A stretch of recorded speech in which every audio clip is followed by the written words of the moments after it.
What is going on, YouTube? Welcome back to this part 3, final part to this YouTube graphics series that I put together. These last two will be fairly simple. They're going to be two different end cards, one with one subscribe and one video layout, and then the second one will be two video layout with the subscribe in the middle. Thank you guys again for watching. If you're new to this channel, like, follow, and subscribe. It'll really help me if you hit that little red button if you haven't already subscribed. There are about 84% of you that are watching my videos that don't subscribe. I know it's not, I'm lazy too, but if you can hit that little red button for me, it'll do me good justice and it'll keep me going. So with this last one, it's pretty straightforward. It's two end cards that I use fairly often when I have videos that I want to have multiple reference to, so people can watch other videos that I've done in the past, and then all the subscribe info that you have in the middle. Okay, well then let's just jump right in and I'll show you what I got done.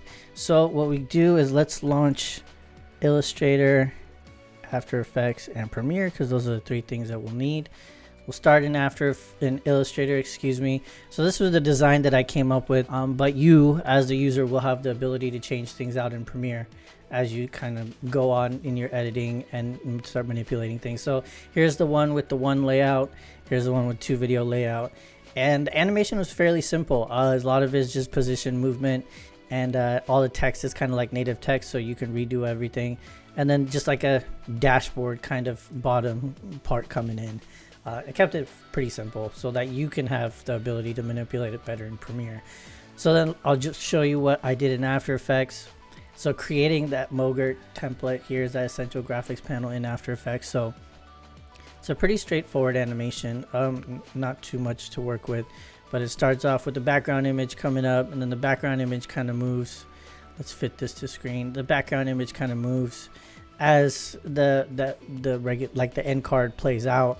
So it's not just like a static thing. You can even drop video in the background if you want in the actual Premiere template. So if you wanted something in the background more customized to your video, you can. And then you have all the icons fly in, and then you have your contact, whatever you got. For me, I have one username for pretty much all across the Mulligan Golfer for all social aspects. So I don't really use Twitter and Facebook. I mean, I use Facebook quite a bit just because of the older demographic. Don't get offended, but it's good. The older people need to play golf too and learn technology as well. So here's that first layout. Same for the second layout. It just has two videos that you could put as a follow next or watch previous kind of thing. And then the animation is fairly the same. It's pretty much the same for both. So then we'll jump into Premiere. So I already have both of the templates loaded in. Here's one, here's two, but it's pretty simple. You just hit this little plus icon right down here, navigate to where you download it. I will be sharing these at the end of the video. There's one, there's two. You have to import them individually. And so let's say I'm just going to use this for example. Now what we go over in this first template, you can do exactly the same thing in the second template. It's just that template is geared towards showing two videos that people can go to after they watch your video versus the one. So I'm just going to do the one just because you could see more with the template.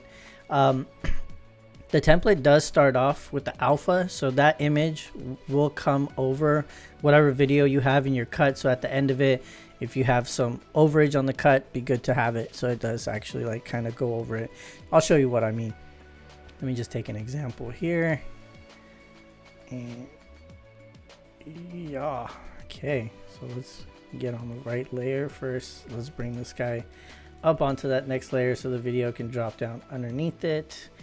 And what we're gonna do is, we don't need that much video for this example. So for this case, what I'm gonna do is just kind of zoom in a little bit here, go towards this side so I can move this video clip over, and it should kind of come over. And what I usually do is I just take, when I want my clip to end naturally, I'll just move the playhead of the actual like title so that it matches the video. So you see it has it, and then it covers over, and then you have this wonderful template that comes and animates in and stuff. And what I'm about to show you is the great part of it is you're gonna have creative control to control everything. And that means the background image here, you can actually put in a video if you want to. So you could drop in video if you want it as a video background, drop in another image if you want it, and keep it simple as an image background that'll still move. It got this like up and down kind of parallax going. You can change the headline color to anything you want. You can also change the font and the font weight, font size. You can come down if you think it's too big, you want to match the rest of this text, that stuff. It's completely up to you. You have all full customization capabilities. If you want your circle to be red and you want this to be like yellow or whatever. I'm really not good at picking colors. This is why I use color palettes, but you can tell my choosing for colors is actually horrible. That comes from my color blindness too. So pretty much you can control everything that you want with the secondary text right here for the subscribe for more videos and next video. You can actually increase the size and you can actually change the color. I just kind of did this like stacked method. I thought it looked cool. So you are free to move about the country with this template, so to say. Let me zoom out of this timeline and show you further into the actual template. The cool part of this is once you get to the point of like what you want to share as far as your social, you can change out the name. I'm just using this as an example. That's not really my info. Everything is centered, so it'll actually resize everything and reposition everything that it needs to be in that sense. And basically what the cool part of this template is you can turn on and off these logos. So if I don't have 6 contacts for social that I don't want to keep on, all I would do is turn off that 6th one, and you're like, okay, I don't need Twitter, so let me change logo 5 to 2. There we go. Eventually we were going to get there. So you just have to keep playing around with this. So I have sliders for you to choose. So if you have 3 socials that you want to keep up, but you want to switch between them, you'll be able to control which social logo you can keep in which logo set. So logo 1, you have the option 2, 3, 4, and so on. And then you also have the control to the size of the background, which will actually condense down from the center as well. So what I usually do is, because you can't animate this like After Effects and move things around like you would want to, I would just size it down a little bit and then basically just move these guys in to match where this is, and then I would increase this to fit like gutters and stuff so it looks decent. And there you go. Now you have 5 logos instead of the 6 that we started with. So it's just a little bit of tweaking with the template, and everything animates in the same. It keeps in scale for the size and all that stuff too. So the great part of it is if you want 1, you can condense it down to 1. At least you have the creative control to kind of pick and choose how many socials you want to give out to people. And that's pretty much it. I mean, it ends on that. The end cards usually kind of end on that note where you want to keep this up for a good amount of reading time. So I gave you about 15 seconds, I think, is the longevity of it. And if you do come across any problems with the templates, contact me or comment in the video below if you have issues with it. I'm happy to re-edit some of the Mogurt templates and resend it back to you so that it works for how you want it to work. So with that kind of brings it to conclusion. These are relatively pretty straightforward, pretty simple end cards. You just have a lot more control in Premiere. If you're not comfortable with After Effects, this is a great resource to have for Premiere.